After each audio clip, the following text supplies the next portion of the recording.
Alright, so we are here with part 2 of my little special for you here on how do you build a website. And look at that. I realize this whole time that's embarrassing for the first part of the video, right?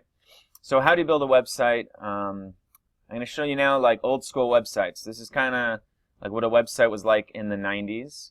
And this is, if you're trying to like lay out or design something, this is kind of a shoddy way to make something quick. So this is a very, very basic website. There's minimal functionality. We've just got a big image at the top. We've got a background color that's gray. We actually have some links now, so that's cool. And a little bit of styling. So this is bold, this is regular writing. And so yeah, what I want to show you here really is tables. So back in the early days of websites, everything was laid out with tables. And that's kind of how you get the structure. Like you can even kind of see here, almost like if you're doing like Excel tables, you can see like there's the top, which is its one giant row, and then below it you've got these different sections. And even if I go to the About page, you can see here that, oh, like I've got this spot off to the left. So this is like laid out as a column over here on the left and a column over here on the right. And that was the old-fashioned way of doing websites, was with tables. So let's take a look at what we have here. Again, from top to bottom, you can see we open up with HTML, and now we've got our head here. So this one actually adds in something a little bit cool, which is styling. And we're going to do a whole video on CSS styles, but there's something very short here where it says the body, and then TD is like a cell of a table, and TH is like the header of a table, are going to use this font family. So if your browser has Segoe, whatever, it'll use that. If your browser doesn't have that, it uses the next one, all the way down till sans serif. So, and again, we have open and close of style. We'll get more into style later. Now you can see this script here. This is for Google Analytics. So this page at some point was linked up with Google Analytics to, track the traffic. I didn't write this. This is just given to me from Google Analytics to plug into the page. We'll go down a little closer. You see here body background color. Again, this is a styling. Usually we would have this in a separate file, but for a basic website, you can see here this number sign, right? Number sign B8, B8, B8. So with websites, colors are stored in what they call like hexadecimal format. So there's some colors where you could literally just write the word white, green, black, gray, but they're also represented with colors. So if I go back here, this color gray is represented by that hexadecimal value. And up here in my browser, I've got an extension which is free called Color Pick Eyedropper. And this is really dope. So I can move this around, and anywhere I go, it'll show me what the hexadecimal color is for that part of my site. And it also shows it in RGB format. So you can see if I move it over here, we've got B8, B8, B8.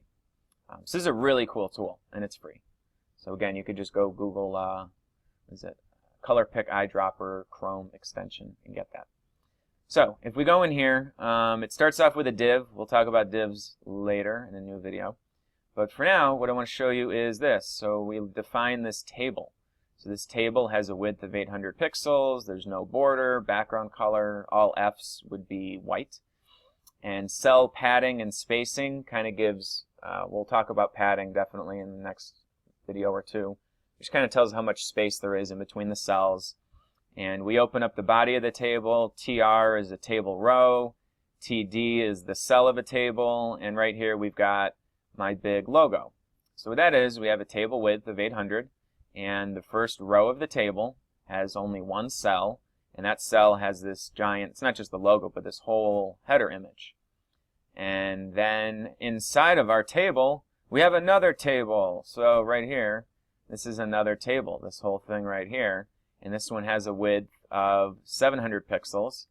It's aligned in the center, and you can see I got a new table body, new row. And now we have, let's see how it says H3? That stands for heading 3, and it closes it over here.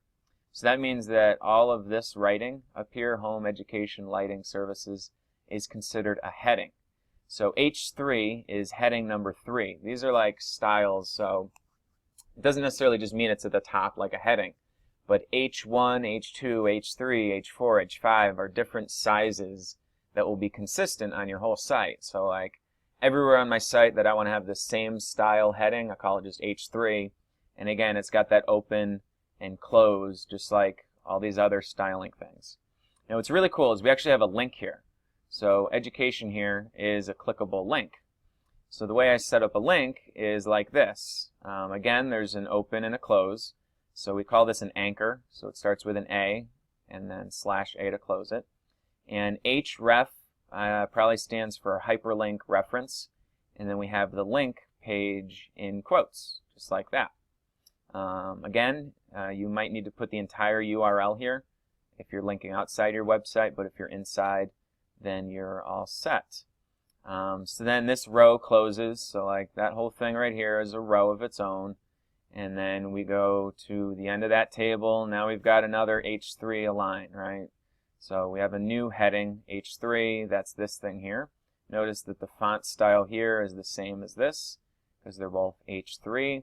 And then we've got just a paragraph here. So that's just a regular old P. See, P, P. And then we've got this cool photo of me at an event. So that's somewhere in here, image, source.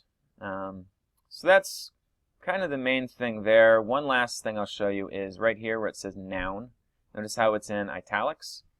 So you can do that with EM, which stands for emotion. So emotion open, emotion close gives you italics like that. And then here where this is bolded, so I didn't actually use a heading there. I just used open strong and close strong to mention strong would be bolding something. You used to be able to use B and then /B for bold. I don't know if people do that anymore. But this is kind of, like I said, an old school site. You can see it's laid out with lots of tables. And this is not really the way people do websites now. We use things called divs. But again, I just wanted to kind of step you up a little bit, show you the next level of a basic website. So that's it for this video. And we'll jump into the next one now. And the next one, let me see, what's the next one going to be about? Oh, the next one's going to be about CSS, which is styling. So the first time we're going to look at different ways of styling pages, like background colors, bold letters, all sorts of stuff go into styling. So we'll get to that next.